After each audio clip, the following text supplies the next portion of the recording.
Can you hear me? Can you push your button?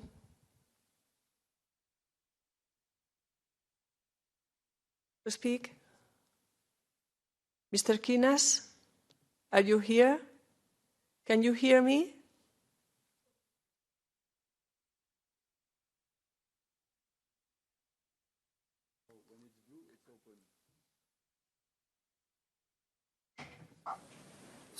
Oh. Can you hear me? Yes, of course. Thank you. Welcome. You have the floor. Thank you, querida Presidenta.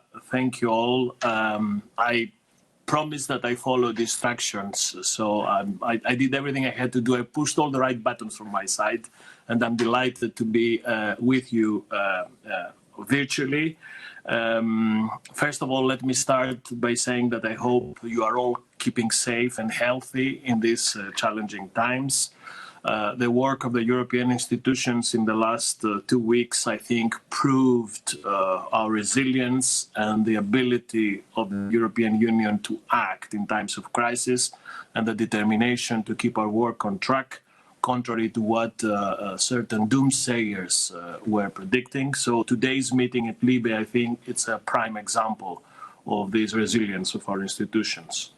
Let me quickly move to the subject of today's agenda. There is no doubt that Greece faces an incredibly challenging situation, one that is completely unprecedented. The European Union leaders who were present in yet another extraordinary, unprecedented, tangible sign of EU solidarity at our external border on the 3rd of March, made it very clear that this difficult task cannot fall on Greece alone. It is the responsibility of the whole of Europe. And we have shown beyond a doubt that the entire European Union will put its strength and support behind member states which are faced with extreme pressure. I am pleased to report that the comprehensive action plan with concrete support measures we adopted on the 4th of March is already delivering results. The 2 rapid border intervention operations by our European Border and Coast Guard Agency at the land and sea borders between Greece and Turkey were launched, and I'm sure that Fabris Leggeri will be able to tell you more about them shortly.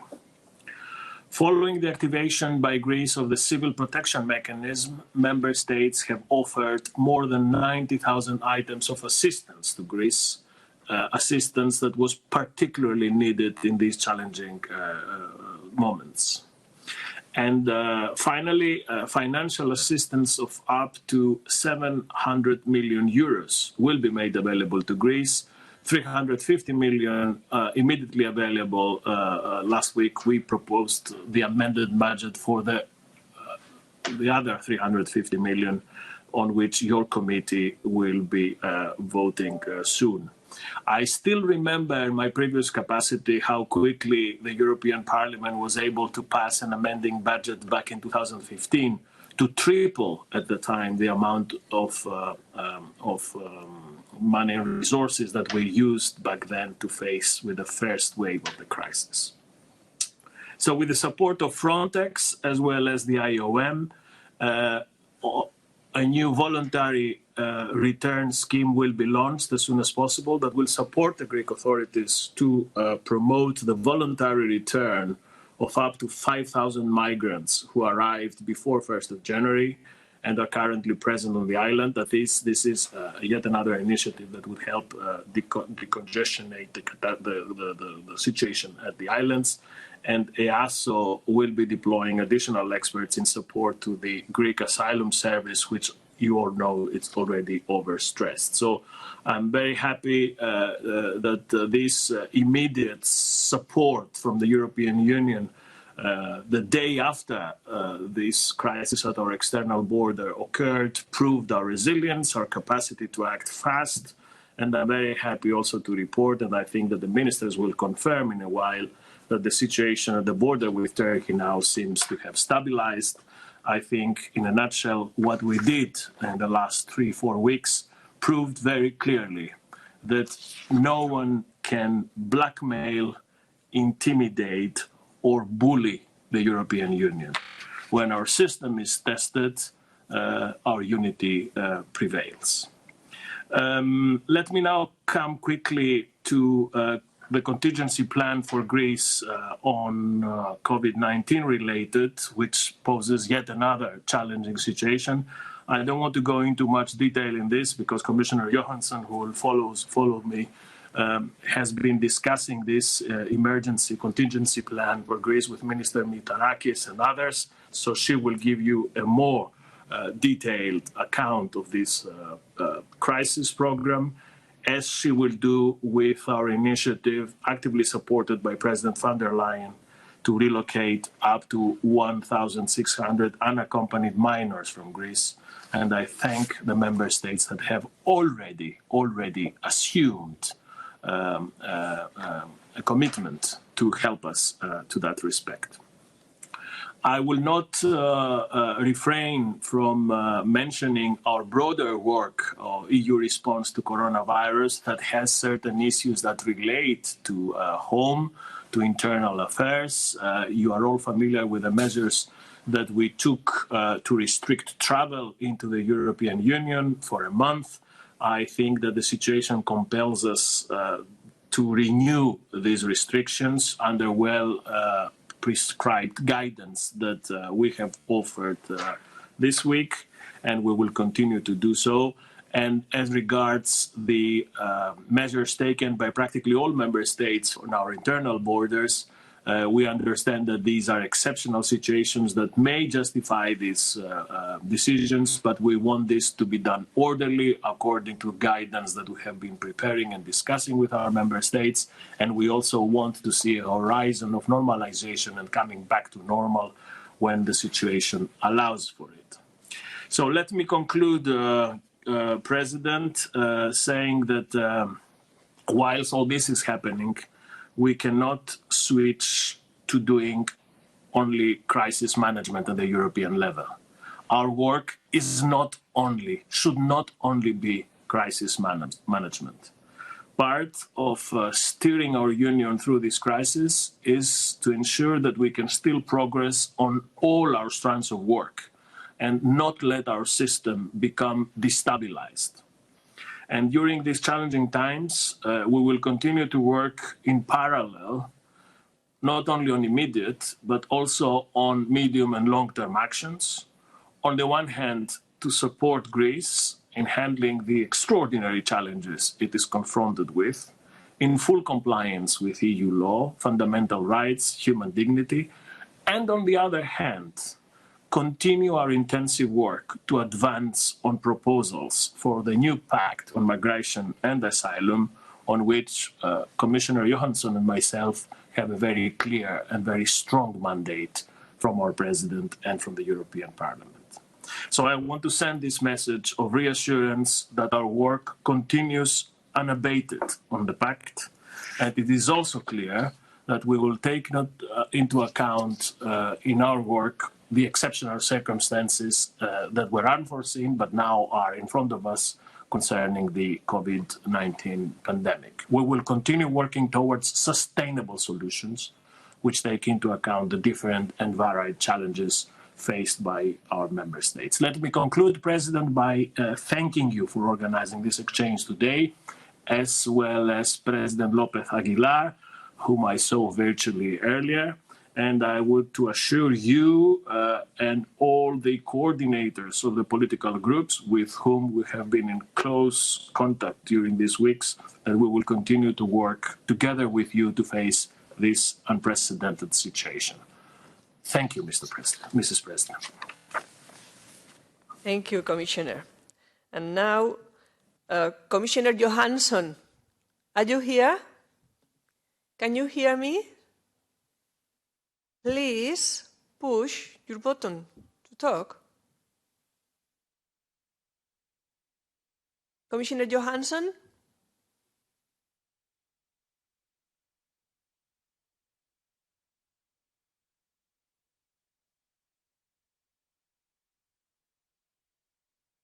No connection. We continue. Um, Can you oh, hear yes. me now? Yeah. Welcome. Good. You have the floor for 7 minutes. Thank you very much, Mrs. President and honourable members. We are in the middle of a crisis, and most likely it will get worse before it gets better. So what is needed in this time of crisis? We need immediate operational actions. Second, we need solidarity between people, between member states, and globally. Now it's time to protect the most vulnerable and to protect our capacity to help.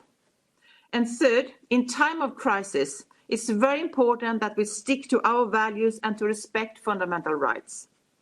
We must make sure that any crisis, not this corona crisis, not any other crisis, are being used to harm the rule of law or the fundamental values of our union.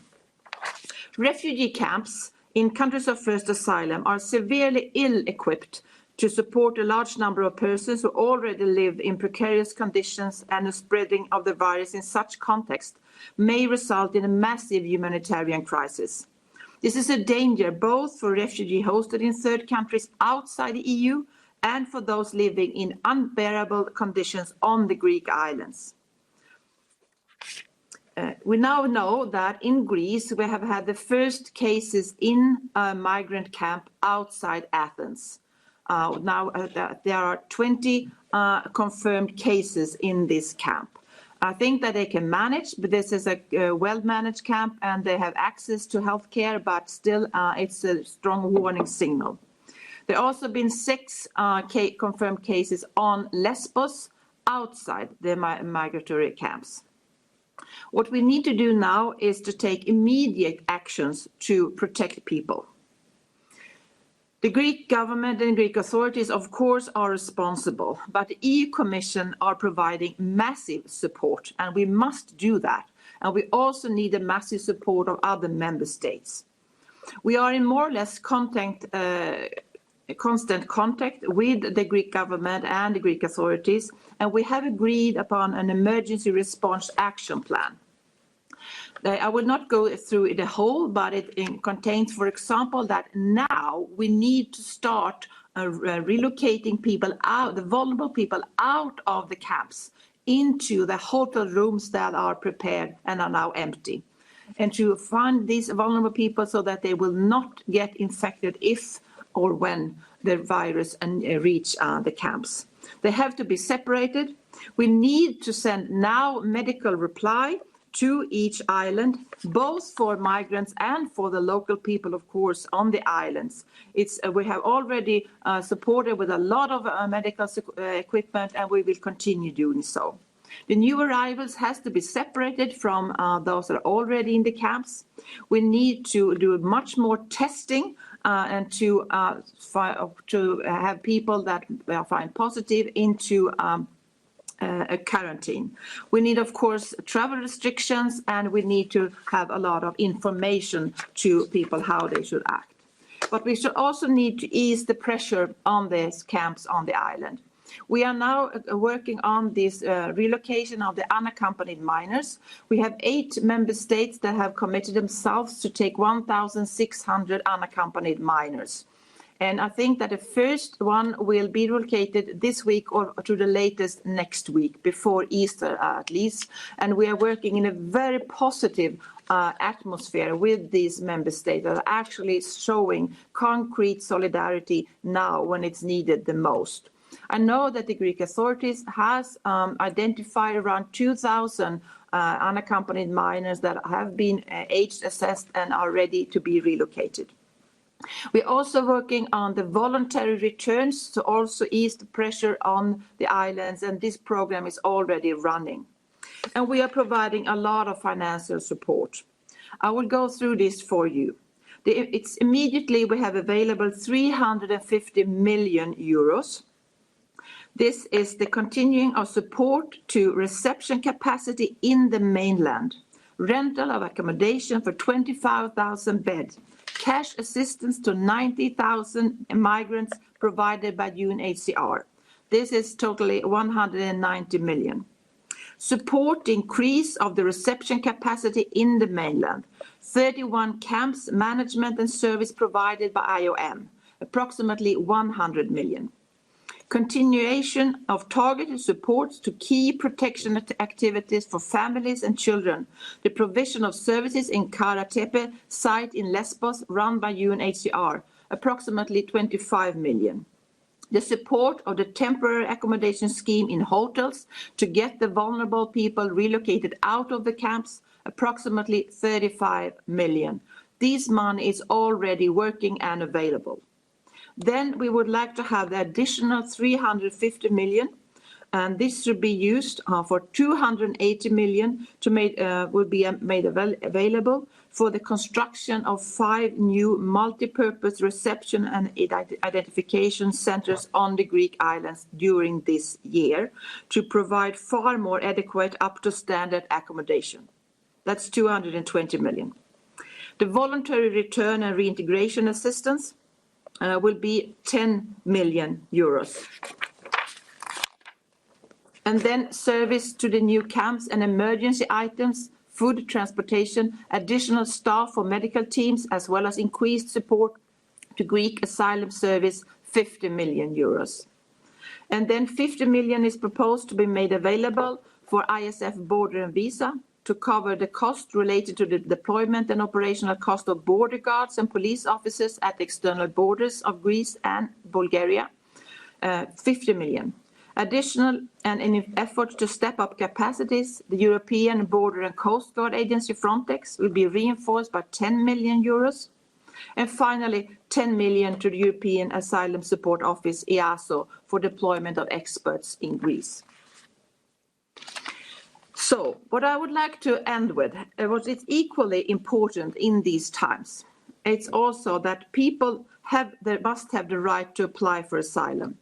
I very much welcome the announcement of the Greek government that told me that now the newly arrival that come during March will have the right to apply for asylum. This is very, very important. It's in these times, it's important to stand up for our values and fundamental rights, as I also said in my beginning. Honourable members, may I just add one other aspect, not only applicable to Greece, but for all over the European Union. In this time of crisis, it's always a risk of xenophobia rising. I think it's important for us to recognize the important contributions a lot of people with migrant background now are providing as healthcare workers, doctors, providing services or do voluntary works. Across Europe, migrants are mobilizing to support respective host societies. I think this is very important to recognize. I also welcome the measures that several member states and regions are taking to facilitate the access to welfare and healthcare of migrants and refugees. It's of crucial importance in this phase to implement the recommendations coming from the WHO organization in this regard, ensuring no segment of our societies is left behind and is fully supported. I would like to stress the importance of forming a more welcoming society. Many migrants have a vulnerable situation in their countries, vulnerable situation in the labour market, huge risk of being unemployed, vulnerable situation when it comes to economic resources. To fight xenophobia, discrimination and racism, and to help vulnerable migrants, I will also make the consultation with civil society, employers, trade unions and other relevant organizations to develop options to protect and support migrants and refugees and maximize the economic contribution they can bring in the recovery phase, not only in Greece, but all over the European Union. Thank you. Thank you, Commissioner. Mrs. Grass, are you here? Mrs. Grass? Can you hear me?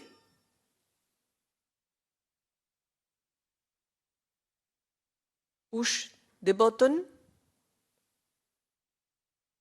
to talk. Hello, can you hear me? Okay. Welcome. You have the floor for 7 minutes. And thank you for coming. Thank you, Mrs. Mrs. Chair, honorable members, esteemed commissioners, I would like to start by, first of all, thanking the LIBE Committee for convening this video conference on the situation at the EU external borders in Greece. It shows the importance that the European Parliament is giving to this important issue, also in these exceptional circumstances. Following the announcement of the Turkish authorities on opening the border towards the EU at the end of February, the Council reacted promptly, showing concrete solidarity towards member states affected, and in particular Greece. All member states reiterated that we remain determined to effectively protect the EU's external borders and that illegal crossings will not be tolerated. In an extraordinary Council meeting on 4th March, we sent a clear message that while acknowledging the increased migratory burden that Turkey is facing, we strongly reject Ankara's use of migratory pressure for political purposes. We expressed clearly our expectation that Turkey will continue with the full implementation of the EU-Turkey statement from 2016. At the same time, the EU wants to continue supporting refugee communities in Turkey as it has been doing for the past years. Regarding concrete solidarity towards Greece, all member states, the European Commission and EU agencies are strengthening their support through different means. Frontex has answered straight away with the urgent deployment of 2 rabbit operations to help ease the migratory pressure. This prompt deployment of the agency's teams was of paramount importance to strengthen the operational capacity of Greece. It has also served as a clear signal of the EU solidarity and has been an effective deterrence toward this kind of instigated pressure. These 2 operations have to be continued for as long as necessary and have been considered as an absolute priority in the context of the restraints imposed by the COVID-19 outbreak. The deployment of EASO of an additional 160 experts in Greece is also underway with an accelerated procedure. 40 people have already been recruited and trained, and by the end of August, all experts will be fully operational. Greece also activated the Union's civil protection mechanism for equipment that will help them provide arriving migrants with basic needs. Member states have been very responsive and quick in their reactions. Delivery of materials, despite current complications at the borders, has been concluded successfully. The EU has offered an immediate assistance of 350 million euros to Greece, which is available to support border and migration management. Most projects have already been awarded, as Commissioner Johansson has reported. Our assistance also includes measures to prevent an outbreak of COVID-19 among the migrant population and on the Aegean Islands. Commissioner Johansson has also reported on the contingency planning that is underway with the Greek authorities in this regard. Several member states declared their readiness to relocate unaccompanied minors from Greece. We understand there are almost 5,000 unaccompanied minors present in the country, out of which around 2,100 can be immediately relocated from the mainland. We are in close contact with the Greek authorities and the Commission services in order to implement this relocation exercise. All these actions are a strong expression of our solidarity with Greece, and they show that we are firm and united in our commitment to protect the EU's external borders. Despite certain incidents, we can say that the current situation is stable, both at the land and sea borders. We will continue closely monitoring the situation and ensure coordination between all those involved through the relevant channels. On that note, last week the Presidency organized an information exchange with a number of stakeholders to monitor the migratory situation on the Eastern Mediterranean route and in the Western Balkans region. Another information exchange will follow next week. In a similar vein, the Presidency will continue the cooperation and assistance with the Western Balkan partners in addressing migratory challenges. To conclude, let me thank you once more for organizing this video conference. The ideas coming from these debates are important in finding efficient and appropriate answers to current challenges that we must address jointly and in a comprehensive manner. Thank you for your attention.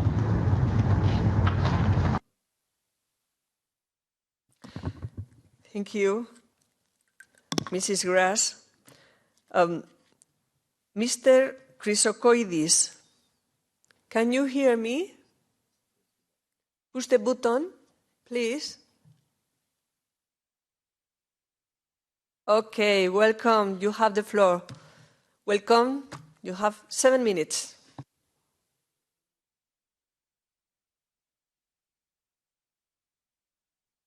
Push the button, please. Yes. Thank you. Welcome. Okay. Good morning. Good morning, Brussels. Good morning to all of you. It's thank you for the invitation.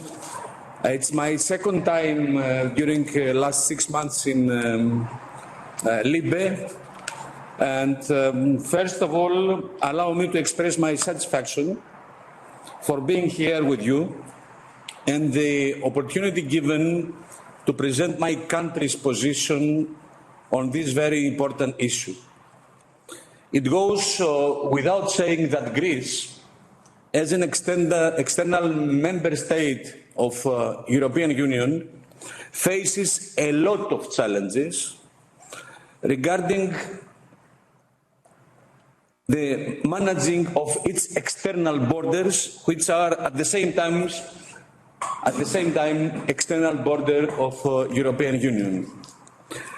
I will start by saying a few words for parts of our external borders with Albania, Northern Republic of Macedonia, and Bulgaria. The situation with these countries is quite good, and we don't face particular problems. The cooperation is good through established channels, and potential issues are dealt immediately and very efficient. Also, during the last period of time, while we are facing the pandemic and we have the well-known movement restrictions, we don't face problems, and all arising issues are addressed properly in time. The main point of concern for us is our borders with Turkey. I will not repeat this recent development in that respect. I am quite sure that you all know what happened the last month. The only thing that I would like to underline is that the mass migrants movement, it was not a spontaneous act, but it was manipulated and encouraged by the Turkish authorities. The reaction of Greece was prompt and proper from operational point of view, and we successfully managed to prevent the significant numbers of migrants that had been gathering in large groups on the border line of Evros River, although they tried to cause damage to the fence on a daily basis, as well as to cause injuries to our border forces by throwing stones or smoke grenades, fire bombs and tear gases at them. We stayed decisive, calm and determined to protect our and EU's external borders, and this is the message that I would like to convey, that Greece is determined to protect its external borders. For us, this is a vital and very important priority. Additionally, I would like to refer to some other issues of the current migratory crisis. One of them has to do with the profile of the people that try to enter Greece illegally.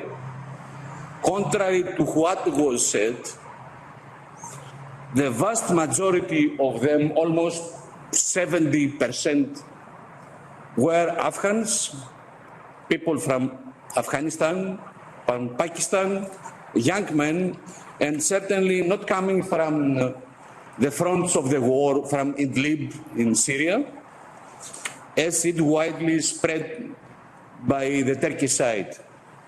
And this leads me to the second comment regarding the publication and dissemination of fake news by the Turkish authorities. It is really sad what took place and was also reproduced by some media, mass media around the world.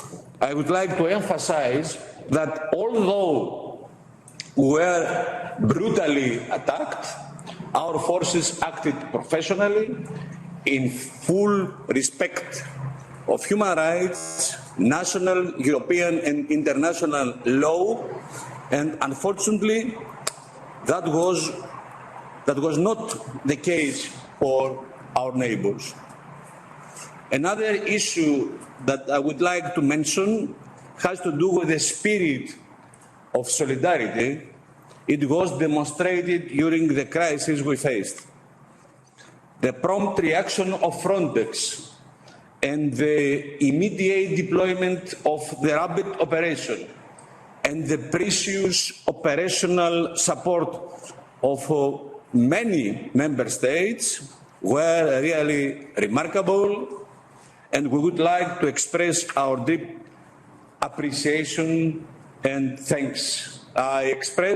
We express our gratitude to the European Commission, to the leadership of the European Commission, to Vice President Mr. Schοινάς, the Commissioner, Mrs. Gióχανσον, and of course, the head of Frontex, Mr. Fabris Leggeri, who was very close to us every day.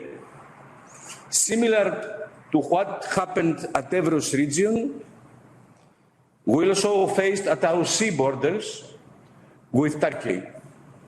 The Turkish Coast Guard, especially the first days of March, was completely absent and avoided responding to any request from the Hellenic Coast Guard to prevent the departures of migrants from the other side, from the Turkish coastline.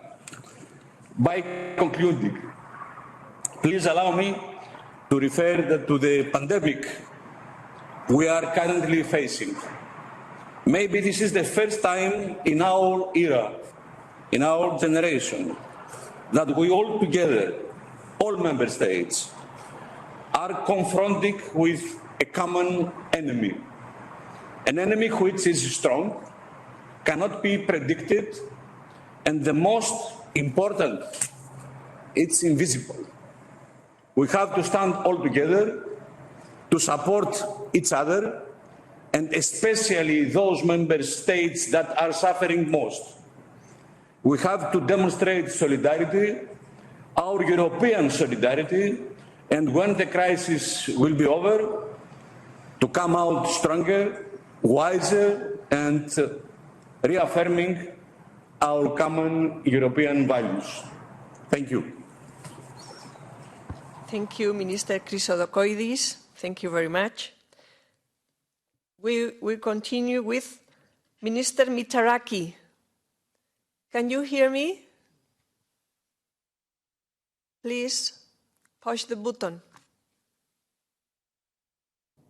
Thank you. Welcome. Hello. You have the floor. Thank you so 7 much. minutes.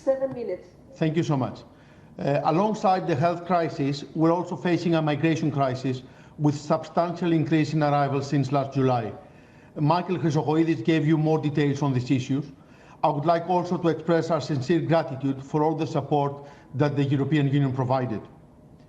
Regarding reception capacity, we're clearly facing immense pressure, with a total of 100,000 people in centres or housing, of which 40,000 people are in the islands, and 19,000 are said to be in Moria. There are three key reasons why we have this overcrowding, why we have 6 times the capacity. First, we faced an 86% increase in arrivals since July 2019, compared to the same period in the previous year. We had a slow asylum decision process. And thirdly, because of the limitations of the EU-Turkey joint statement, which only accepts returns from the islands, we have limited moves from the islands to the mainland because of the statement. Despite these limitations, in the first semester of 2020, 10,000 people were transferred to the mainland.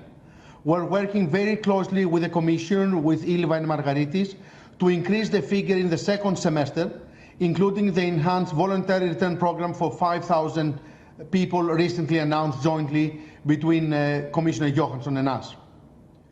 To improve these conditions and increase capacity, we need this funding for the new reception centres in the islands to replace the camps like Moria, Vial and Vathi.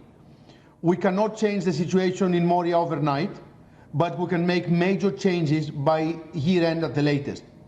We need to complete construction of new camps on the mainland. We have already completed 2 camps in Malakasa and Ceres in March, and we moved 2,000 people newly arrived from the islands. We need to create new places in apartments, and we have asked for funding for 5,000 additional apartment spaces, and we're working with the International Organization of Migration for additional 10,000 to 15,000 places. It's critical to finalize this funding as a matter of priority. And also we need to enforce the EU-Turkey joint statement, as the Presidency also mentioned, and also amend it in a way that actually reduces flows, allows for returns for people whose applications have been rejected and have entered through the land borders. It does not restrict returns to people processed in the islands alone, so we don't have that overcrowding in the islands, and also provides for an enhanced role of Frontex in both sides of the borders. We should note that Turkey has notified that they're no longer accepting returns because of COVID. Now, talking about COVID, since the beginning of the crisis, we have had around 1,500 incidents. We had 51 deaths in total, 1 today and 1 yesterday. These cases are predominantly on the mainland, as islands remain better protected and special measures have been taken. We have, as of today, no incidents in the reception centres in the islands. We have only 1 affected camp, that's on the mainland, very close to Athens, where 20 people have tested positive. We've taken all the necessary measures for the health of the people there and also to restrict movement from the camps. I understand there is high level of concerns in Parliament and in Commission about the situation in the islands, and I do share the concerns. We're working hard to prevent incidents, and we have taken measures as follows. First of all, from the 1st of March, we're separating new arrivals. No new arrivals from Turkey are entering the existing camps. Secondly, we're restricting access into and out of the camps. We're setting special health units in the camps for testing and isolation, and we have asked for additional support in that. And we're also informing residents in the language they use about the measures needed for COVID. It is clear that our health system is facing pressure. Resources are not unlimited, neither in the islands or on the mainland. We're working very closely with the Commission, with the United Nations High Commission for Refugees, the Red Cross, the IOM, the Médecins Sans Frontières, and many other NGOs to help alleviate these issues. Some have argued to transfer people in the mainland, that is, from non-infected areas to infected areas. But we do not have empty spaces to do that. We will require additional funding for additional spaces, but these spaces cannot be ready within a few days. We will strongly welcome any offers of relocation from member states which have capacity, because we cannot resolve this crisis instantly and alone. Myself, I live in the island of Chios. I know the problems from the first hand.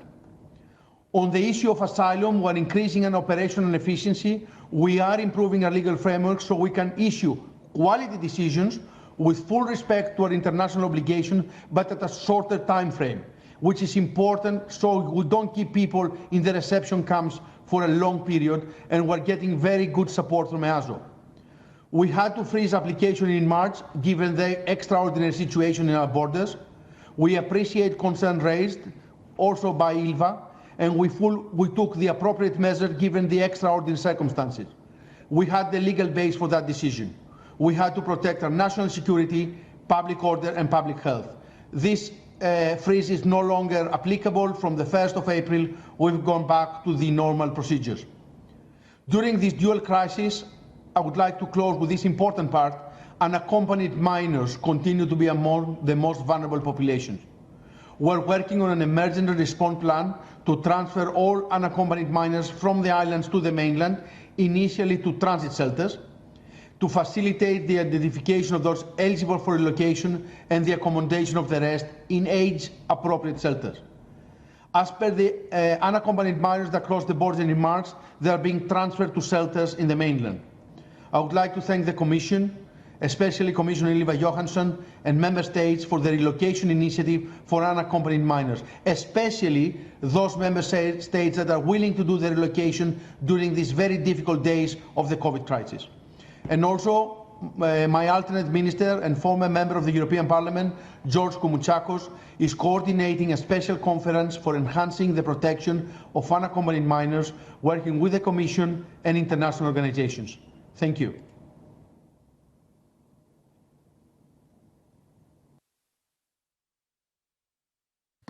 Thank you. Mr. Leggeri, are you here? Can you hear me? Can you push the button?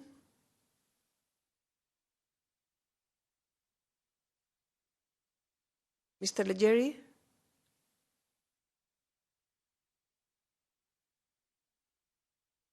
You continue with Mr. Flaherty. Okay. Mr. O'Flaherty, are you here? Can you hear me? Moment.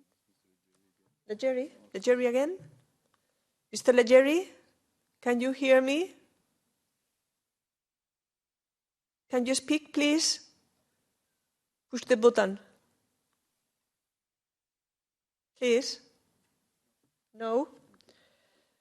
Mr. O'Flaherty, can you hear me and can you speak, please? Pushing the button.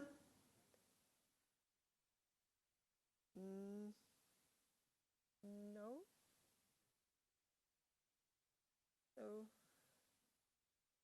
we can continue with Mr. Herbst. Okay. Okay. Oh. Mr. O'Flaherty, welcome. You have the floor for 7 minutes. Thank you very much, Madam Chair, honourable members. We appreciate very much the invitation to participate. The Fundamental Rights Agency has been deeply engaged with the situation in Greece since 2015, with a presence on the ground since 2017, and I was there myself just 14 days ago. Let me begin by expressing appreciation for the strong cooperation with the Greek authorities as well as with the relevant EU agencies. And before getting to specific points, I would like to state two fundamental issues. The first is that there will be no sustainable solution to the situation we're discussing today without solidarity from across the EU member states. And secondly, when we speak of fundamental rights in this context, it's the fundamental rights of everyone, migrants, but also of local populations, such as on the islands. Turning to the specific issue of COVID-19 and the camps, the acute danger has already been addressed. We appreciate the actions of the Greek authorities in the last couple of weeks. However, we think more needs to be done to ensure physical distancing among migrants themselves. For instance, as Commissioner Johansson has mentioned, using hotel capacity on islands to allow for the physical distancing.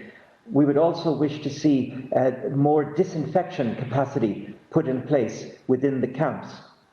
And we would urge the Greek authorities to recommence asylum procedures, including to depopulate these facilities. And while they cannot be done face-to-face at the present time, we would wish to consider that virtual tools be tried again. Skype was used in the past with mixed results, but in this particular moment, that is particularly relevant.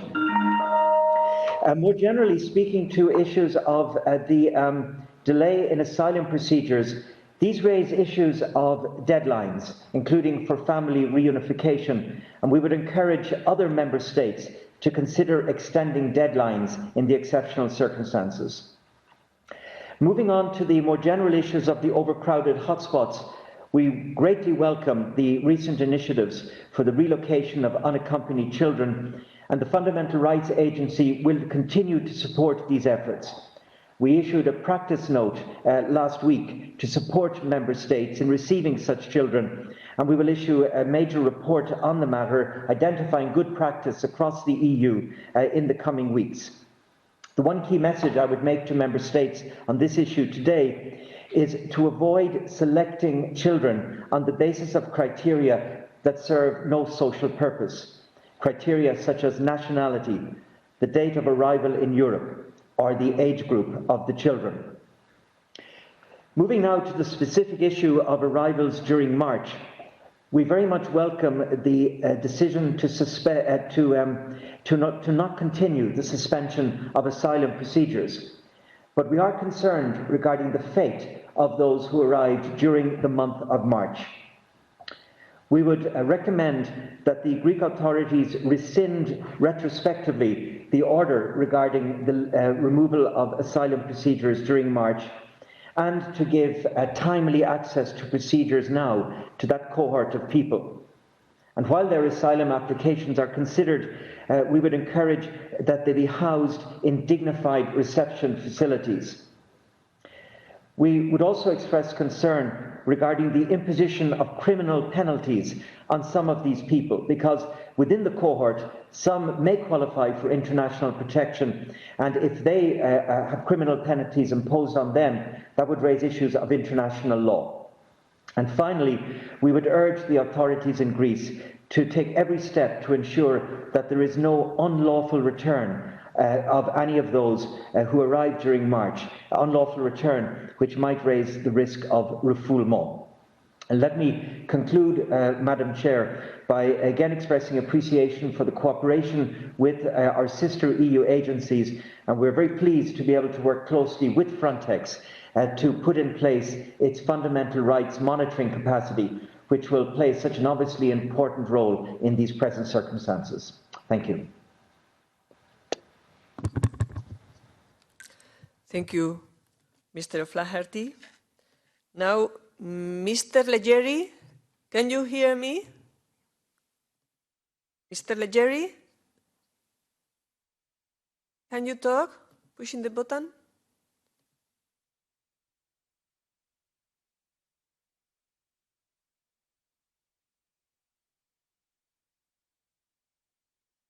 Continue.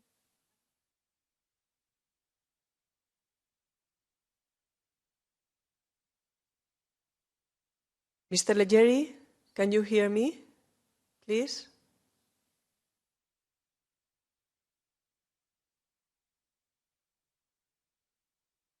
We're waiting for a minute. Probably we can't talk.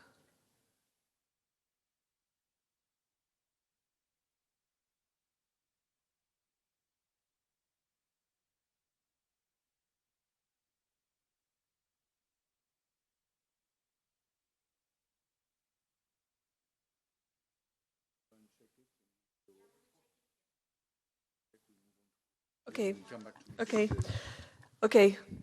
We're waiting, but we continue with coordinators, and we have a problem with the time, do you know? And you have the floor for 2 minutes, each member, each coordinator. Mrs. Metsola,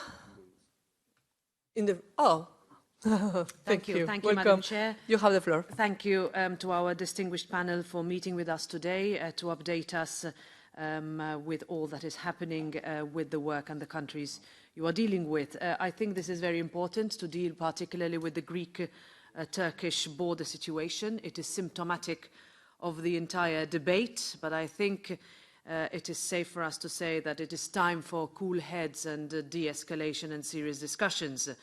As the Minister said, we're not only dealing with a migration crisis, but we're also dealing with a very severe and urgent health crisis. For starters, when we talk about Turkey, we cannot allow Turkey to try to blackmail Europe again by using some of the most vulnerable people on the planet as pawns in a geopolitical power play. This is unacceptable and it is irresponsible.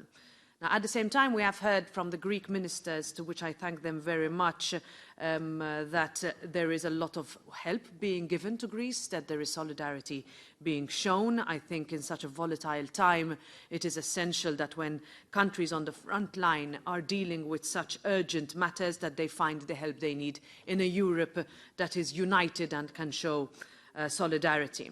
Now, going beyond the longer-term issues such as reforming Dublin and having a new migration pact on asylum and migration that we have to deal with in this mandate, I think we need to look at the more urgent issues which I will address now. First of all, to the Commission, can I know a little bit more in detail what channels of communication does the Commission have today with Turkey? We heard Prime Minister Mitsotakis yesterday with Christian Amanpour saying that there are no incidents of infection on the islands yet. However, we have to prepare for a scenario when that will happen. Will the Commission then commit on reviewing the situation periodically in Greece and adjusting?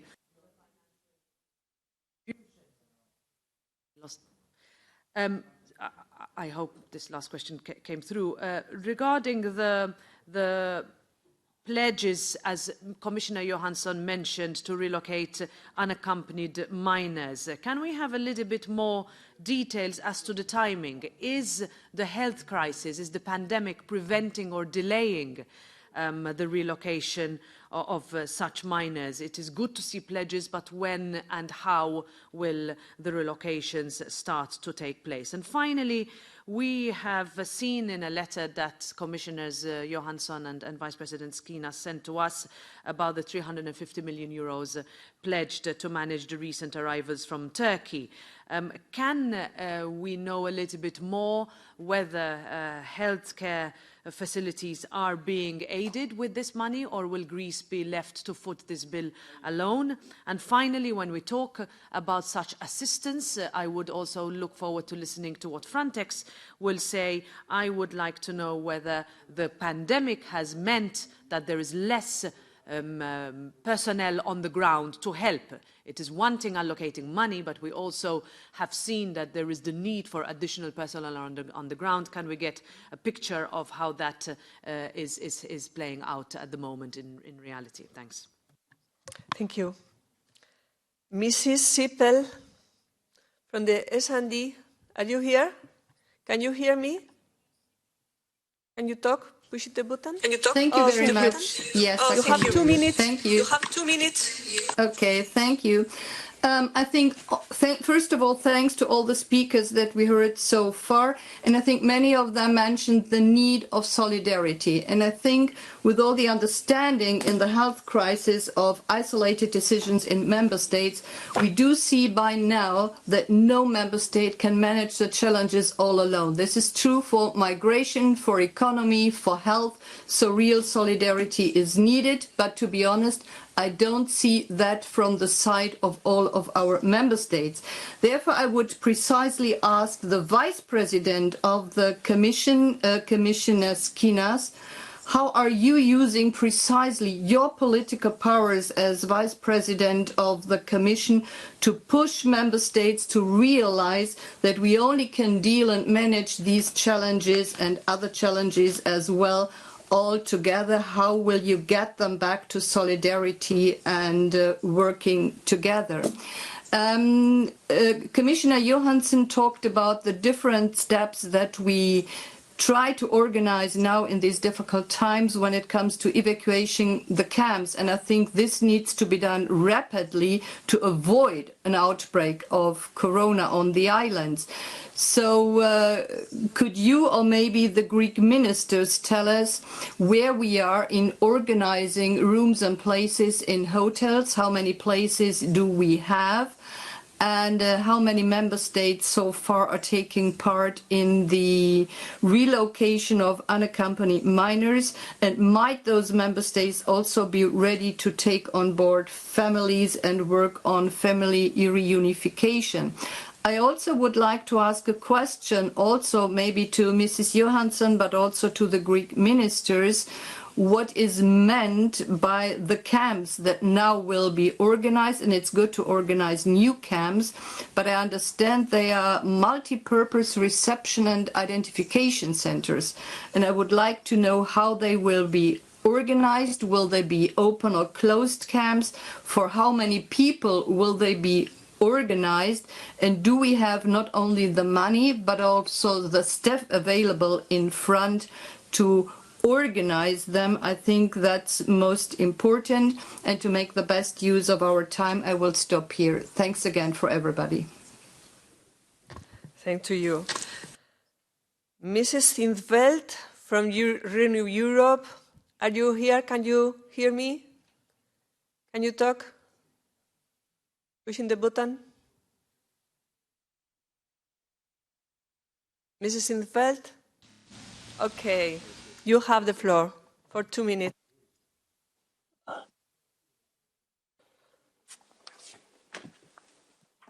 don't know. It seems you are live. Aber jetzt ist die Flagge auf der anderen Seite. We will continue with Mrs. Tardino from the ID. Leggeri. Mr. Leggeri. Welcome. Mr. Leggeri, you have the floor for 7 minutes. Thank you very much, Madam Chair. Can you hear me? Very clear. Thank you. Thank you very much, Madam Chair, for inviting me and organizing this session in such exceptional circumstances. I would like, from the perspective of Frontex, the European Border and Coast Guard Agency, to brief the LIBE Committee on the situation at the Greek border. First, I would like to set the scene. At the beginning of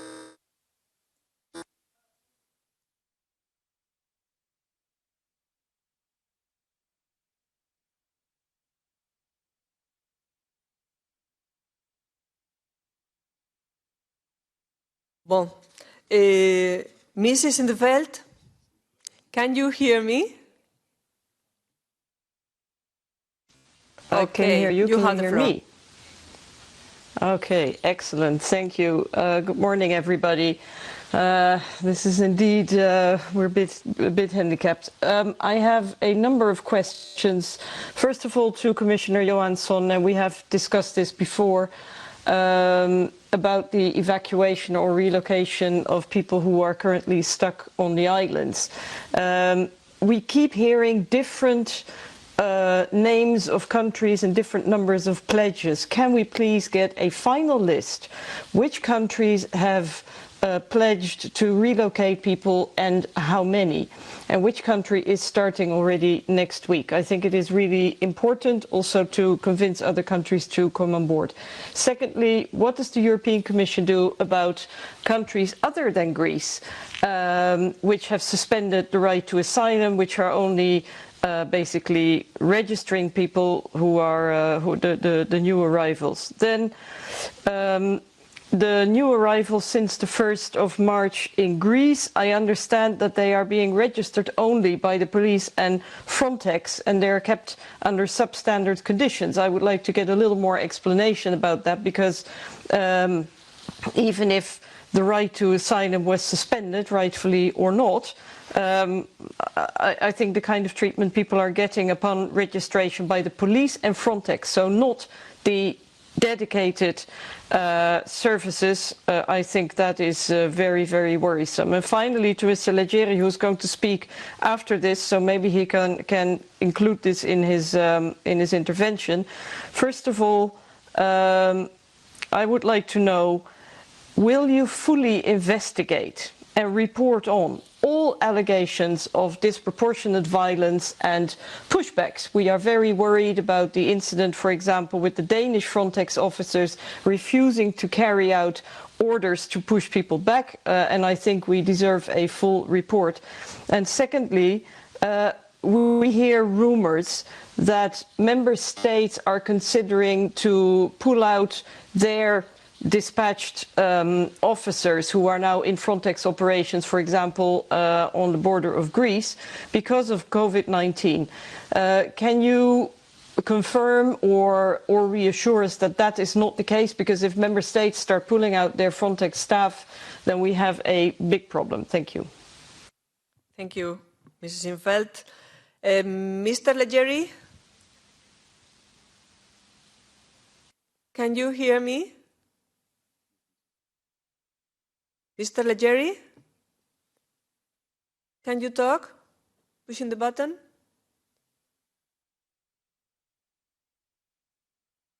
No?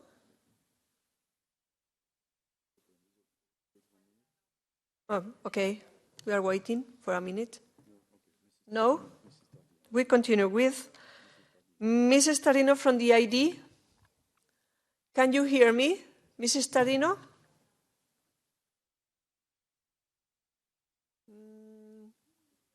Mrs. Tarino, can you hear me? Can you talk? No. We continue with Mrs. Strick from the Greens. Mrs. Strick, can you hear me? No.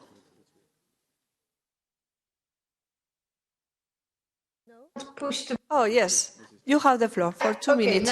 Now I can. Okay, thank you. Thank you. Thanks to all the speakers of this hearing. Let me emphasize first that we already had facing a humanitarian crisis because of the overcrowdedness of the Greek islands, where minors were left on their own and there was a shortage of all basic needs for everyone. Now, this has transformed into an urgent health crisis, as there's also no sanitation, no space for isolation, and so on. Yet, if I look at the current measures, they all date back from before the coronavirus crisis. If you look at the millions in the budget, then you see that 50 million only is reserved for medical care. We really think that this is insufficient. The relocation is now still only limited to unaccompanied minors and only to 1,600, whereas the European Parliament urged for preventive evacuation of all vulnerable asylum seekers from the islands, and also many doctors urged for preventive evacuation. And they say that protecting migrants against the virus while keeping them on the islands is simply unrealistic. There is no space for that. Yet I hear the Greek government say there's no space on the mainland to do the evacuation. But I would think there's definitely more possibilities to do it on the mainland. What about accommodation available, hotels available? Has there been any investigation? And what does the Commission do to press for more for evacuation? And also the Council, what does the Council do to press member states for more relocation also of non-unaccompanied, other people than unaccompanied minors, and also to do swift family reunification procedures? There's also very limited access to legal aid, medical care and humanitarian aid, and this is especially difficult now in those circumstances, but also for new arrivals more specifically. UNHCR does not have access. What about allegations of pushbacks at the borders, or penalization of irregular stay? And about suspension of asylum claims, can you be more precise?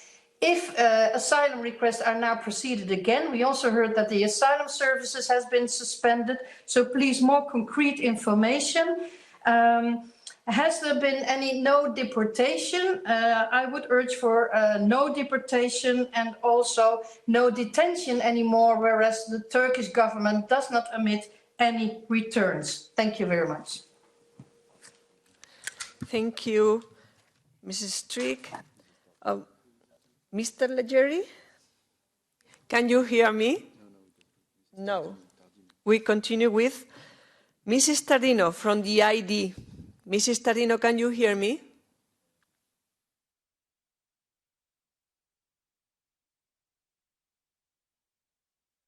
We wait for you. Please, pushing button. Can you talk, Mrs. Tardino?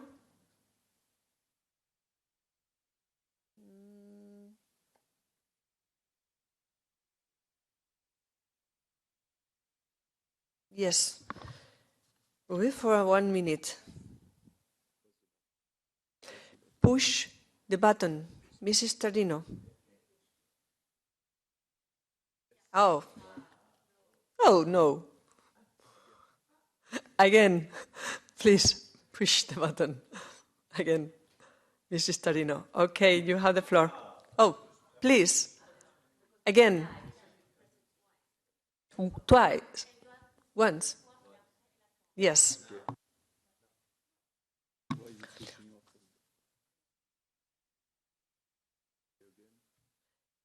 Mrs. Tardino, please push the button again.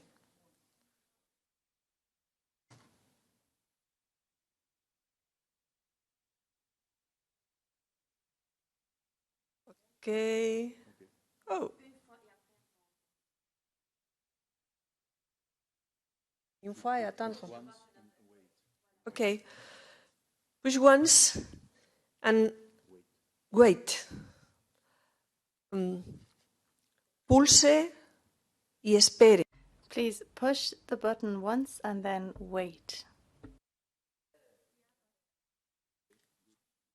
Good.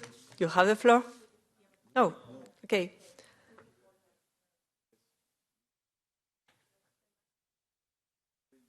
The micro doesn't work.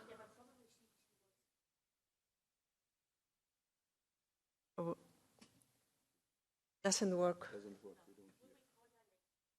Oh, we continue with Procaccini. Yes. Mr. Procaccini from the ECR. Can you hear me?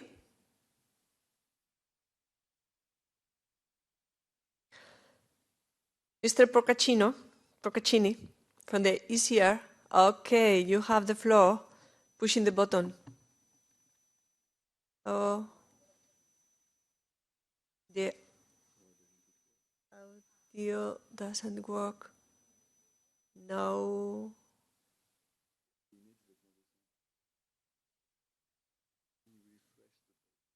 Okay, can you refresh the page, Mr. Procaccini? Mi sentite adesso? Oh, thank you. Sì, buongiorno. Good morning. Can you hear me? Okay, good morning, everyone. I want to thank all of the people who have spoken. I want to thank the Greek authorities in particular. They are carrying out a very harsh task in this crisis, which has been aggravated by the health emergency. I think it is correct, all of the measures for economic aid and logistics to Greece during this period of time. I also think it's just and necessary that we deal with the situation of unaccompanied minors. I am, however, very concerned, and I've listened to some colleagues talk about the hypothesis of using this health emergency for the relocation of tens of thousands of irregular migrants in Europe. I think it's a paradox. At the moment, I am not even allowed to go visit the city beside the one in which I live. So to think of distributing tens of thousands of irregular migrants on European territory, I think is a real Trojan horse and a way to try to use this situation, this health emergency, as a means to creating further problems of public order in Europe and health problems too. This is a moment in time when we should be strongly fighting any kind of irregular migration. If we think we can solve the problem here in Europe and on Greek islands, well, it's madness. And this madness risks creating further problems for the health systems, not just in Europe, but also in the countries of origin. We should be trying now to have good sense and to think about the health emergency and how we can avoid aggravating this emergency. Now, as regards relations with Turkey, this is another paradox too.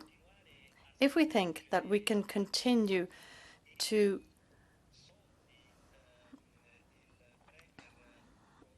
not look at what is going on in Turkey and what is being done by the Prime Minister of Turkey, well then that means that Europe should be in solidarity with itself, with its own states such as Greece. And Europe should try to ensure that its own states are protected from external attacks. I don't have any questions to pose to the Greek ministers. All I want to do is to thank Greece for the work that it is doing, because by defending the people of Greece, they are defending all people in Europe. Thank you. From the ID, can you hear me?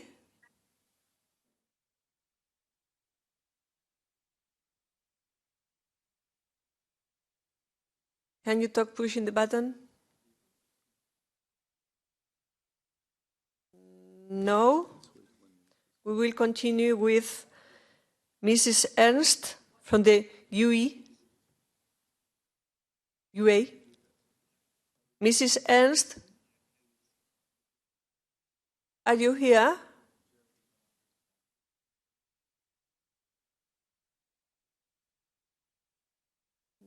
No.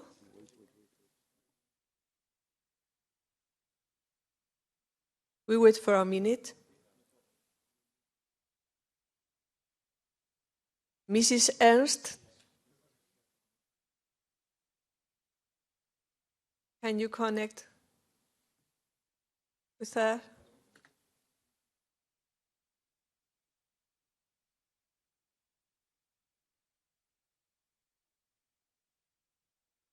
On continue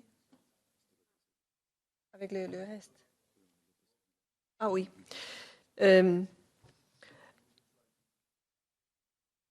Mr. López Aguilar, our chair, can you hear me? Mr. López Aguilar, can you hear me? Chair.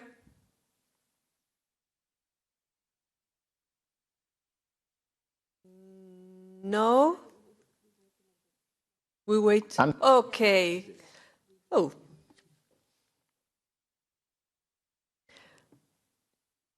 Chair. Try again. Hello. Okay, you have the floor. Can I talk? Yes. Hello, good morning, everybody. Thanks for standing up to the commitment of the LIBE Committee, even in these impossible conditions. And thank you for your patience, despite all the technical difficulties. I thank all of the contributions, all of the speakers that have taken the floor. And of course, I do share, I make mine every concern that has been expressed. But I'd like to address 3 specific questions, the shortest possible, 2 to the Commission and 1 to the Greek authorities, to the Greek ministers, which are sharing their time with the rest of us. First, to the Commission. The first question is, when is it going to happen? When those 1,600 unaccompanied minors are going to be transferred, first to the mainland and then to those countries which have not been named, which are willing to share the allocation. So be active part of that first initiative of relocation.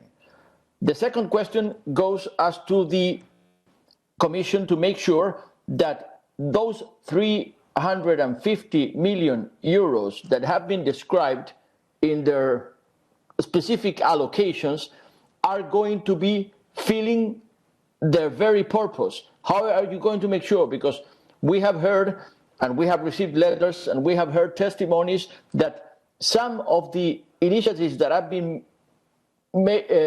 put in motion, set in motion so far, have not fulfilled their actual purpose because there have been some bureaucratic or political interference by the authorities in the middle, so that they would not reach out to the very destination of those allocations. And the third question goes to the Greek authorities. What is the contingency plan? Should that be the case that there would be an outbreak of the virus in the camps, which has not been the issue so far, but there has been contagions in the islands in which those camps are located. What's going to happen if there is an outbreak of the virus in the camps? Are they going to be confined there with no medical assistance, with no proper sanitary conditions, for not allowing a death toll, an intolerable and unbearable death toll to take place on the spot? Which is the contingency plan? What would be the measures in order to decongest those camps, in order to provide for transfers or relocations to safe places to those most in need or the most vulnerable persons? Three specific questions. To make the best out of the time available, I would like to hear specific answers. Thank you. Thank you, Chair. Thank you, Chair. Mrs. Daly Mrs. is here as coordinator from UE. You have the floor. Thank you. Thank you, Chair, and thanks to the speakers. I have to say I found the introductions a little bit one-sided, in the sense that we seem to be clapping ourselves on the back at securing Europe's borders, but not so much attention on Europe adhering to its legal responsibilities and respect for fundamental rights. And I echo some of the points made about a lot of these problems predating the COVID crisis. In terms, I remember the Greek minister appearing before us in November or October telling us there were thousands of unaccompanied minors already there. So on that issue, I'd like to know what is the timescale also. But I have some other very direct questions that I'll maybe focus in on first. In terms of the Greek minister, Mitarakis, you are aware that the European Committee for the Prevention of Torture have just completed a 5-day rapid visit to Greece 2 weeks ago, and they issued you with preliminary findings, according to their press statement, with immediate measures that they required implemented to improve the situation on the islands. What were those measures, and what have the Greek authorities done to do that? Have you produced the report? You can release that report and publish it as the Greek authorities, and I'm asking you, will you publish that report? Commissioner Johansson, I'd like to know whether you have asked the Greek authorities for that report, and if not, why not, given that your department is responsible for hundreds of millions of European taxpayers' money going to fund detention centres in that area. So I'd like to know what steps the Commission have taken and why Commissioner Johansson hasn't criticised the presidential decree which banned access to asylum in March. We hear this is going to be lifted now, but do you, Commissioner, know what happened to the people in detention, what happened to the people where already return decisions were made and whom were put on the SIS system, and what actions have you taken to remedy these breaches of European law? You are probably aware, and I'd like you to comment on the reports in the Greek media, that a new law on migration is being prepared by the Greek Ministry of Migration, which is in flagrant violation of EU law, where it's proposing that asylum seekers would not have the option of a personal interview, that language was not have to be taken into account, that if they had stayed in another country for more than two months without being threatened, allegedly, their request for asylum would be unadmitted. So I want to know what steps the Commission took on that. And last question, Chair, just back to the Greek Ministry again. I've just been informed that on the camp of Sires, that it's actually a private security firm who's undertaking the security at that camp. I'd like to know, why aren't the Greek police undertaking this work? Is this a practice that's going to be replicated in the future? And what scrutiny is being undertaken in that regard? Thank you.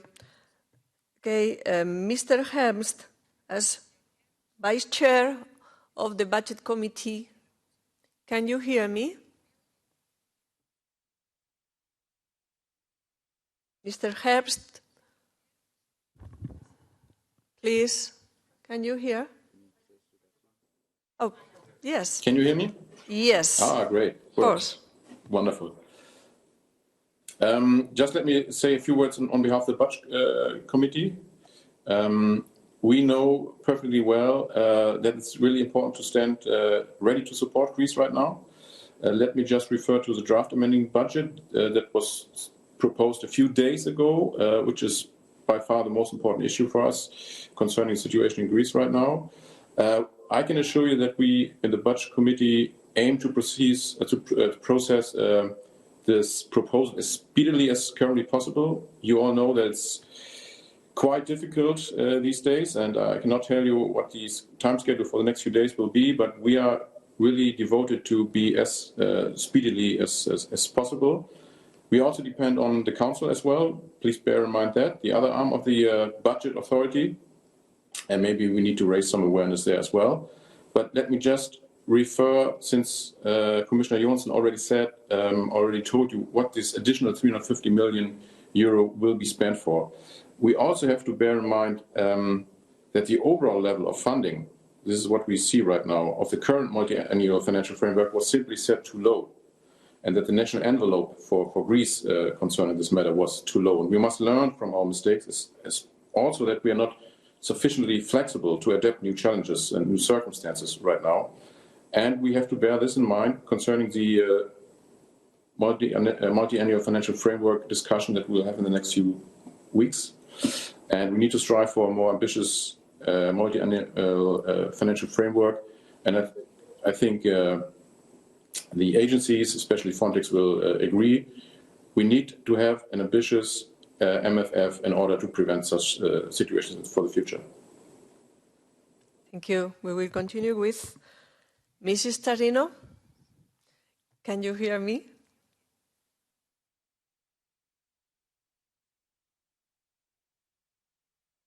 Mrs. Tarino, please push your button.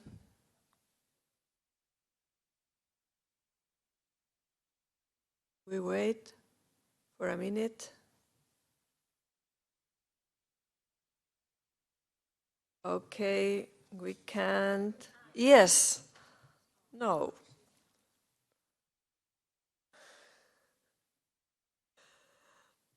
Oh, try again, Mrs. Tardino. Yes. No. You can, Mrs. Tardino. We are sure. Oh. Please try it again, Mrs. Tardino.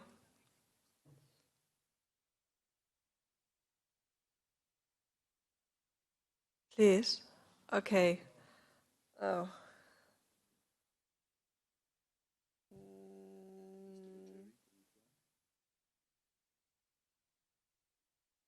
Yes. Mrs. Tardino, we talk by telephone. No? Mr. Leggeri. Mr. Leggeri, by telephone, by mobile. Okay. You have the floor, Mr. Leggeri, for 7 minutes. Thank you very much, Madam Chair. Honorable members of the Parliament, distinguished participants, thank you for the invitation, and I will present from Frontex perspective the situation at the Greek border. At the beginning of March, we got a request from Greek authorities to launch 2 rapid interventions, one at the land border, one at the maritime border. Within 5 working days, we were able to agree on the operational plan with Greek authorities. And on the 12th of March, I was at the land border with Minister Χρυσοχοΐδης in order to attend the pre-deployment briefing and to kick off the deployment.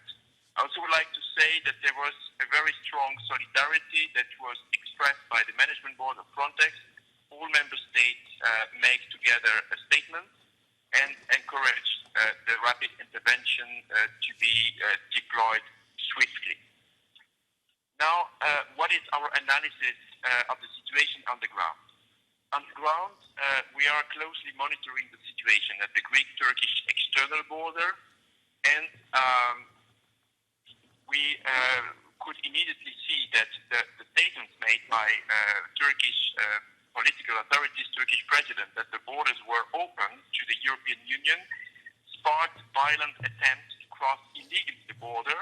Some migrants were transported from Istanbul to the border region in the area of Pazakule border crossing point on Turkish side, and this led to a situation at the land border where we had certain days up to 15,000 migrants waiting on the Turkish side.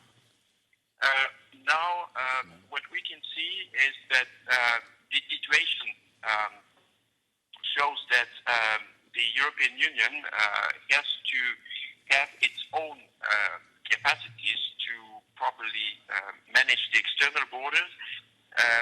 It shows also that it's always good to have cooperation with third countries in order to monitor our external borders together with them.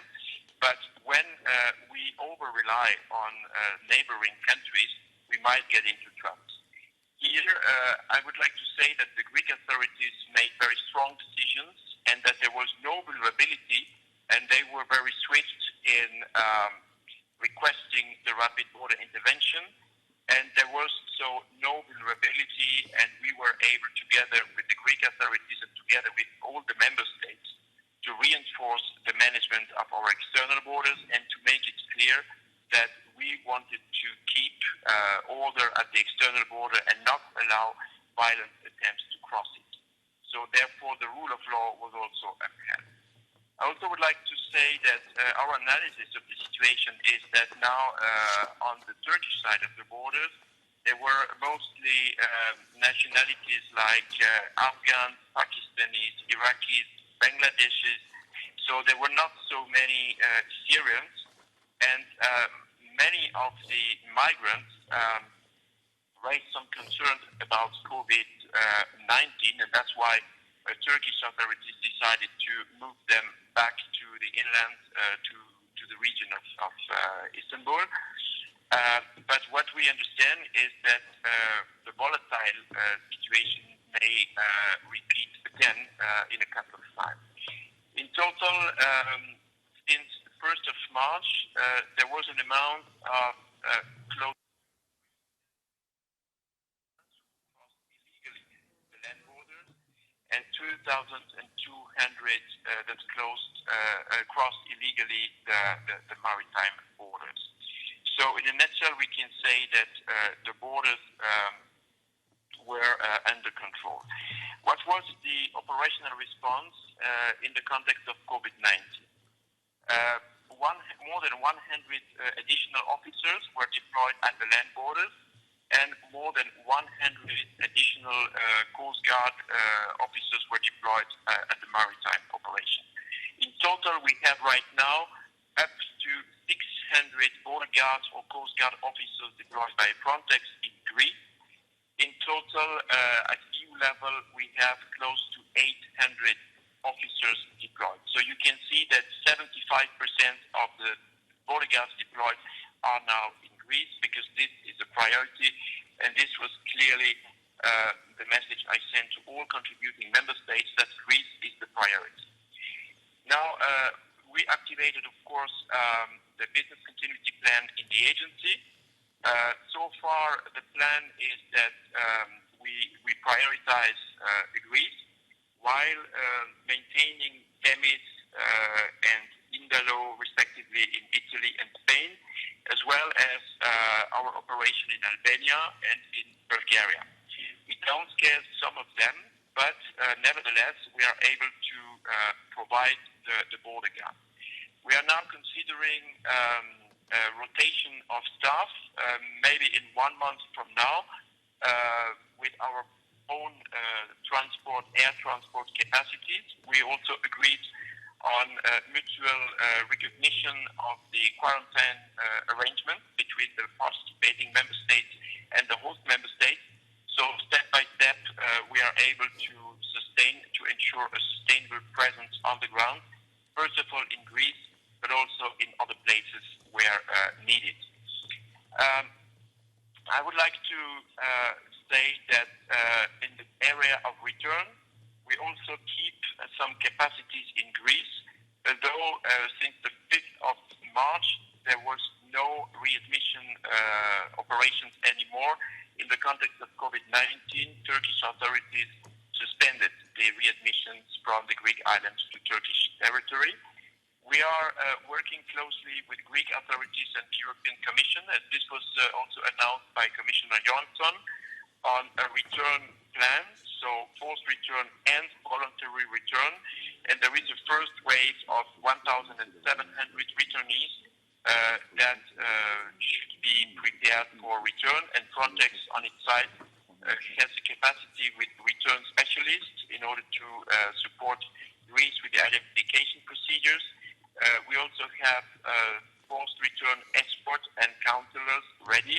Right now we have still 11 staff in Greece, and provided that member states can make their return specialists and forced return escorts ready, we could beef up if necessary, and as soon as it is possible in the context of COVID-19, to start a forced or voluntary return. Concerning the fundamental rights and asylum situation, what I can say is that all the fundamental rights safeguards, which are enshrined in all our operational plans, and in particular operational plan Poseidon and operational plan Land Borders, they are of course activated and valid, so they also apply to the rapid intervention. So the legal framework has not changed. We have all our commitments regarding fundamental rights in place. Please, Mr. Leggeri, more slowly, please. Hello? More slowly. Hello? You talk very fast. More slowly. Slowly. Hello? Okay. Mr. Leggeri, can you hear me? Interpreters say that you talk very, very fast. Please talk slowly. Okay, I will talk slowly. So regarding the fundamental rights, we have in place the safeguards which are enshrined in the regular operational plan for Poseidon and the land border operation in Greece, and these safeguards are applicable also to our rapid intervention deployment. We have the standard practice of escalating the fundamental rights incidents to the headquarters of the agency, to the International Cooperation Center, which has the command and control authority at tactical level in Greece. And we also have in the loop our fundamental rights officer and fundamental rights office.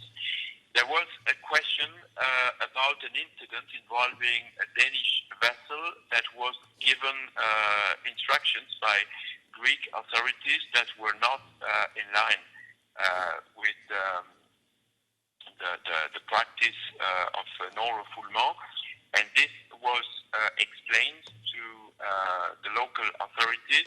And since this incident, to the best of my knowledge, there was no more incident repeated like this. This was apparently a misunderstanding, but we cleared everything, and I'm ready if this is expected by the Parliament to give a report in writing about this incident and the response that was given both by Frontex and also by the authorities who have the tactical command powers in Greece. So I can also confirm that we have a cooperation with the Fundamental Rights Agency in order to test a pilot project in the future in order to recruit and deploy fundamental rights monitors. And this is a pilot project which is ongoing, and I'm confident that this cooperation will also help Frontex in monitoring the situation right now. Thank you very much, Madam Chair. Thank you. One important remark. Members who could not speak today may send their questions to the Chair and Secretariat, or will forward them to the speakers for reply in writing. And we will try, finally, Mrs. Tarino, can you hear me? Mrs. Tarino?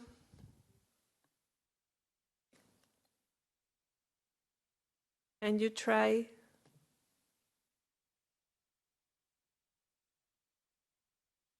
No? What? When? We wait for a minute. Please, Mrs. Tarino, push the button. No, doesn't work. Okay, now back to our speakers to hear the answers to the question posed. Replies from Minister Χρυσοχοΐδης. Can you hear me? Very briefly, for your answers. Okay, very briefly, please. Yes, briefly. I would like to answer to two questions. The first one, there was a remark concerning pushbacks. I have to say we have to be very careful concerning the rumors that were going around. We have seen fake news going around that in the space of a few hours were proven to be totally fabricated. I would like to remind you that Mr. Erdogan on the first day said that 60,000 people already are on their way to Europe. And the next day he talked about 160,000. So he was lying in order to create an atmosphere that would push even more of these unfortunate people to the Greek-Turkish border. So, let me tell you, in all honesty, that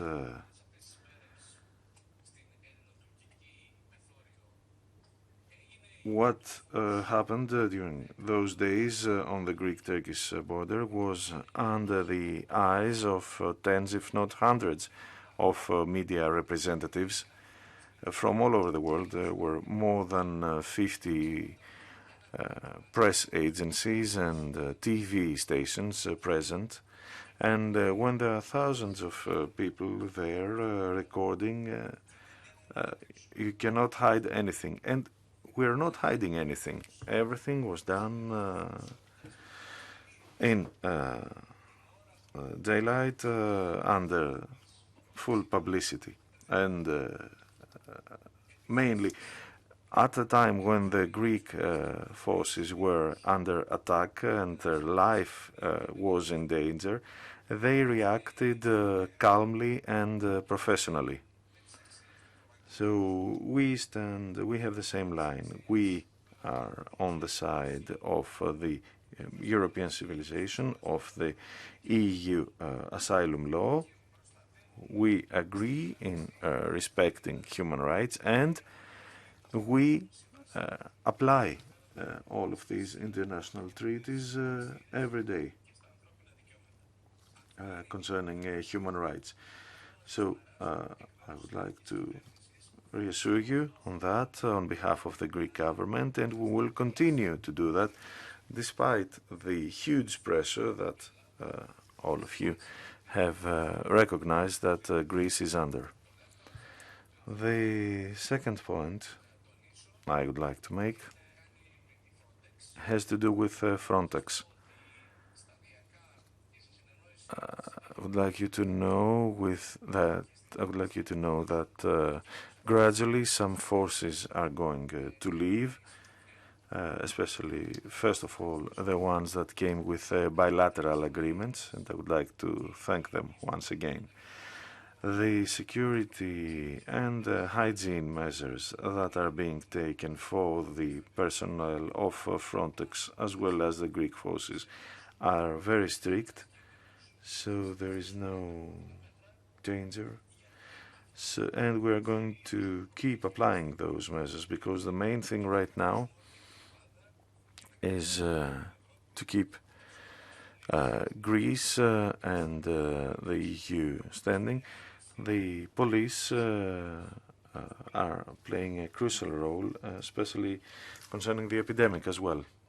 Remark, 3 minutes each speaker maximum. If need be, they can send additional replies in writing.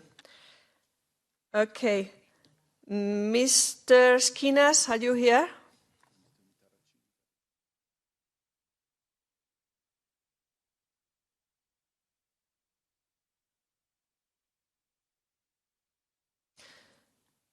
Mrs. Johansson?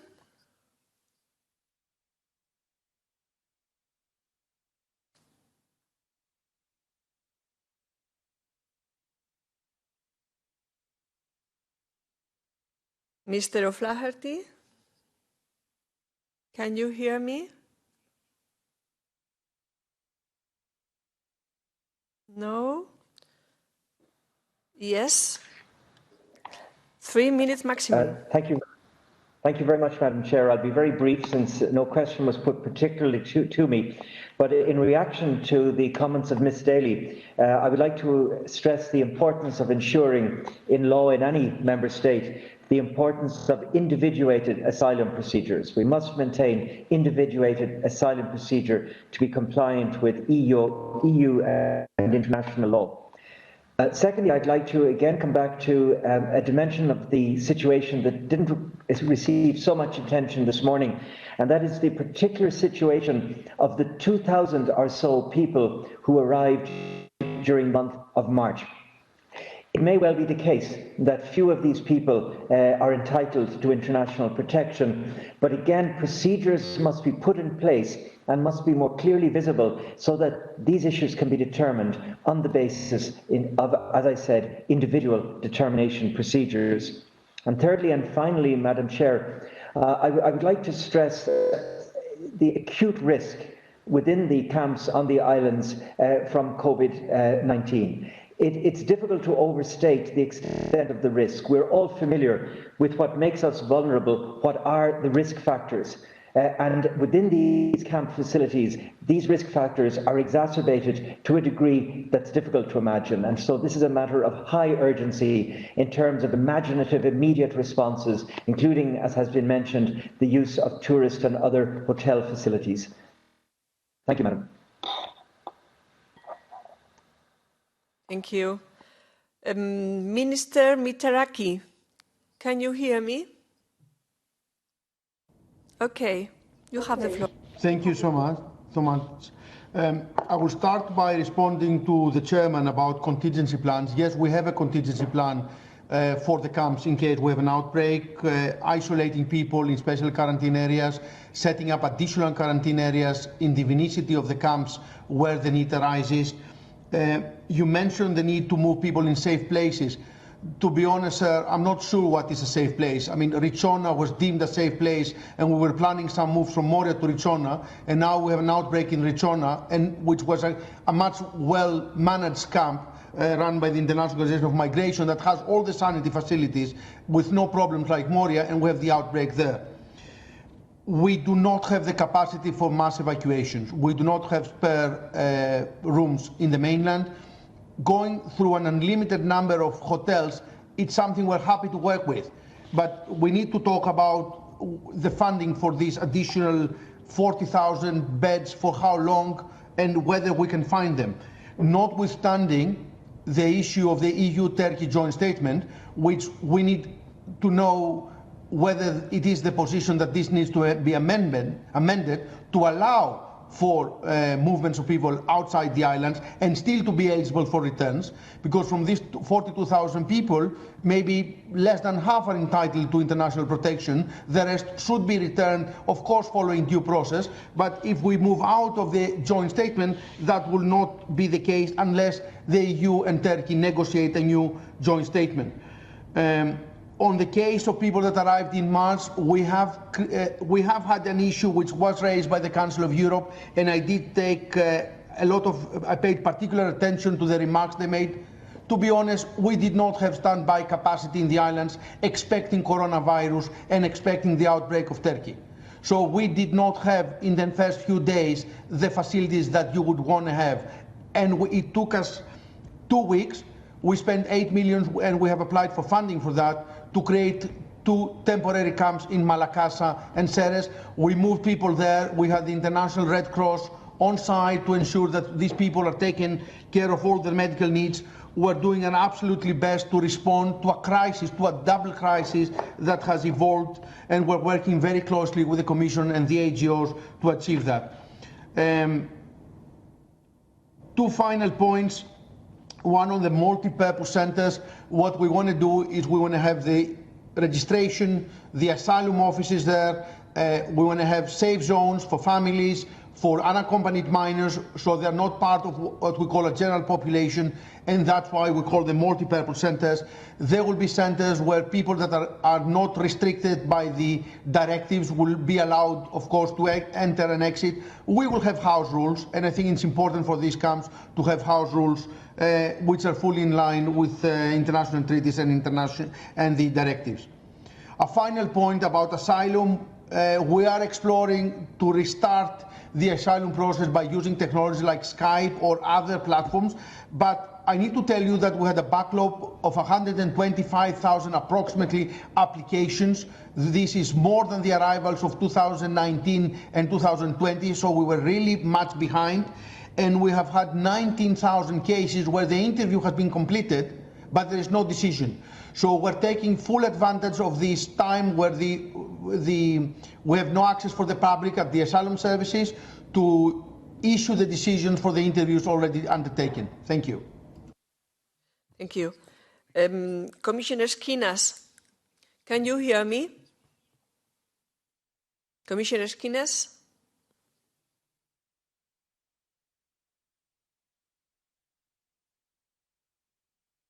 Commissioner Schoonas? Oh, Commissioner Johansson, can you hear me? No? Yes? We wait? One moment. Now? Yes. Hopefully you can hear me. Yes, good. Okay, thank you very much, and thank you for actually, I'm a bit impressed that we've managed to do it this, even though under these circumstances. So thank you all for very patient things. I'm trying to answer all the questions. Unaccompanied minors, Mrs. Metsola, Mrs. Intveld, and Mr. Lopez Aguilar asked about this. And we have now, with our money, the Greek authorities now are moving the unaccompanied minors to transit centers. And I think they have quite good progress in this, taking into account the lockdown and all the problems. So this is actually going quite quick, there they are prepared by being tested, for example, before they can be relocated to member states. We have pledges around 1,600 from Luxembourg, Germany, France, Portugal, Finland, Lithuania, Croatia, and Ireland. I must also say that we are working together with some other member states, so hopefully we can get more member states on board. The first ones are going to be relocated this week or at the latest next week to Luxembourg, who are the first one to be able to welcome them. I also got the question whether there are any delays. Yes, there are some delays. Both according to the situation, of course, with the lockdowns, with the very few flights, and of course with some additional testing. And for example, in Croatia, I know that the facilities they have for these unaccompanied minors to welcome them were actually destroyed by the earthquake. So we must understand that this is also causing some delays in Croatia, for example. But it's going on quite quickly and have a very, very good relation and cooperation with the Greek authorities. On family reunification, I think Mrs. Sippel raised that, I think, extremely important issue. And what we are doing right now from the Commission is that we are producing guidelines to help member states to continue as much as possible as business as usual when it comes to the asylum processes and all other important processes, including family reunification. So hopefully we can help member states to get on track with this, because I fully agree that it's very, very important. Both Mrs. Sippel and Mrs. Strick asked me, are there enough hotel rooms and apartments for this relocation of the vulnerable people out of the camps? I haven't got the figures, but we are working very closely with UNHCR, and UNHCR say, yes, we have enough to do this relocation of the vulnerable ones out of the camps right now, because it's very, very urgent to do it right now. Mrs. Metsola and Mrs. Strick asked me about the health care, whether that is covered by the money, and yes, it is. So we can also pay for healthcare and medical equipment. I must also say that a lot of member states also facilitated Greece with a lot of important equipment, including healthcare equipment, under the civil protection mechanism that was activated by with the tension with Turkey. So this is also something that can be used for these purposes. Mrs. Daly criticized me for not having criticized the Greek government, and yes, I have done that, and that of course was also mentioned by the Greek minister. This is very important for me and for the Commission, that we stick to our values and that we have to follow EU law and fundamental rights and international convention. And we have a very frank dialogue with the Greek government about this, and I'm very happy that they now will open these applications for all those that arrived during March. Mrs. Daly also asked how we do with new legislative proposals, and I must say all new legislative proposals for any member states, it's not special for Greece, for any member states, according to asylum process, for example, it's always being studied by my services, and if there is any question marks or concerns whether this really is comply to EU law, we will raise that issue, and we will do it also, of course, in Greece, but this is nothing special for Greece, it's for all member states. About the CPT report, as far as I understand, this is not being finalized yet, but I think that if preliminary findings are being sent to the Greek authorities, but we are in very close contact with the Council of Europe, of course, and these are always things that we take into account. Mr. Lopez Aguilar asked about how can we make sure that the money that we allocate really reach to the right purposes. And I must say that this is, of course, extremely important, and we work hand in hand with the Greek government and the Greek authorities, and we have very good cooperation, and we work also very, very, very close together with IOM and UNHCR, which are very good organizations with professional people on the ground. We also have 12 people employed by DG Home, very dedicated people that are working more or less around the clock right now in Athens, but also on the islands, and very close cooperation with also the UN organizations and the Greek authorities. So we are doing the utmost together to really make sure that money is used for the right purposes. Thank you. Thank you, Commissioner. Commissioner Schoonas.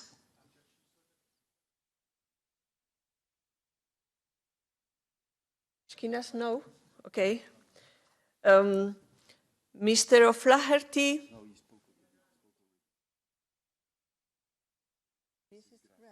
Okay, Grass. Mrs. Grass. Mr. Oh. Can you hear me? Can you hear me? Oh, Mrs. Can you hear me? Yes.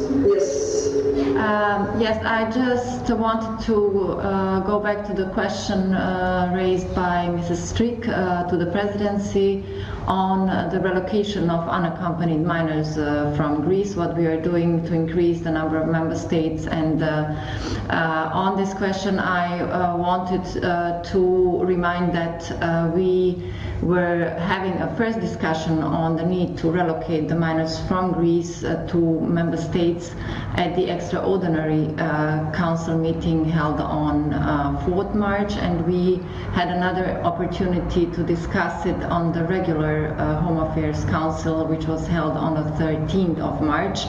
We are continuing our regular exchange on this issue at the video conferences that are being conducted twice a week with the Commission. They have now been reduced to once a week, but this issue is permanently on our agenda, and we are taking care not only on the numbers and member states that are going to be engaged, but as the presidency, in coordination with the Commission, we are also taking care in the Council that the standard operating procedures for this relocation exercise are being agreed as soon as possible.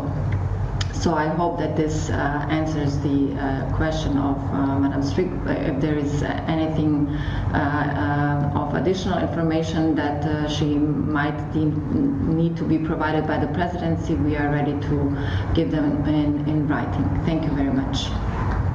Thank you, Madam. Thank you. Commissioner Schoonas, can you hear me?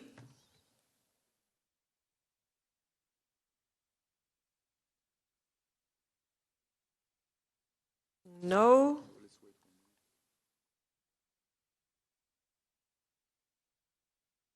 No. We continue.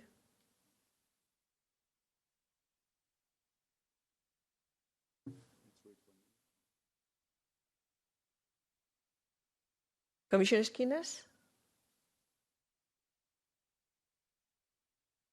No. Okay. Mr. O'Flaherty. Oh, yes. Beginning. Ya he contestado. Okay. Okay. But I would like to thank you all, our speakers and members who participated in this first committee video meeting under very difficult circumstances and made this debate a very interesting one. And our final remark, the next LIBE meeting may take place mid-April, exact time to be confirmed. As today's meeting proved that the technical system works, we will extend the duration of the meeting to take sure that all members can speak. Thank you again for your patience and understanding. Take care and safe. Thank you.